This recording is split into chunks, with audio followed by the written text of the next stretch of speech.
नमस्कार दोस्तों, आपका हार्दिक स्वागत है हमारे इस ज्ञान सागर यूट्यूब चैनल पर। गरुड़ पुराण हिंदू धर्म के 18 महापुराणों में एक धार्मिक ग्रंथ है। इसे वैष्णव संप्रदाय से संबंधित महापुराण भी कहा गया है। इस ग्रंथ को मृत्यु के बाद सद्गति प्रदान करने वाला माना जाता है।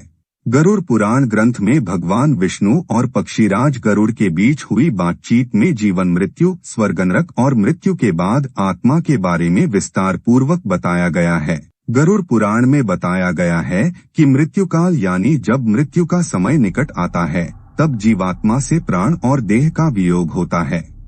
इसमें बताया गया है कि हर एक मनुष्य के जन्म और मृत्यु का समय निश्चित होता है, जिसे पूरा करने के बाद वह मोक्ष को प्राप्त करता है। लेकिन प्रश्न यह है कि यदि किसी की अकाल मृत्यु हो जाती है तो ऐसे में उस जीवात्मा का क्या होता है। जानते हैं गरुड़ पुराण के अनुसार क्या है अकाल मृत्यु और इसकी सजा। मृत्यु और अकाल मृत्यु में अंतर। गरुड़ पुराण के अनुसार किसी व्यक्ति के जीवन के 7 चक्र निश्चित होते हैं। इस चक्र को पूरा कर जिस व्यक्ति की मृत्यु होती है वह मोक्ष को प्राप्त करता है, और जो इस चक्र को पूरा नहीं करता है वह अकाल मृत्यु को प्राप्त होता है।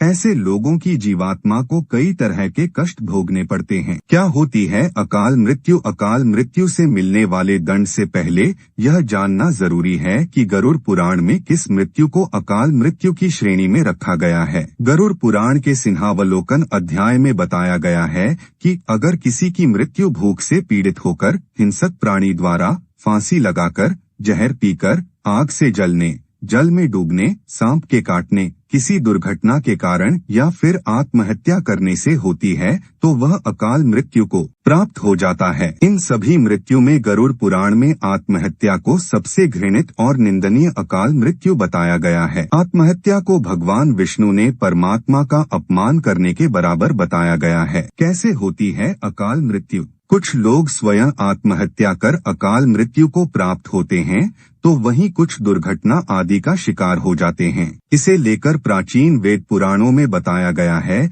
कि व्यक्ति 100 वर्ष तक जीवित रह सकता है। लेकिन जो लोग निंदित कर्म करते हैं वे शीघ्र ही विनष्ट हो जाते हैं।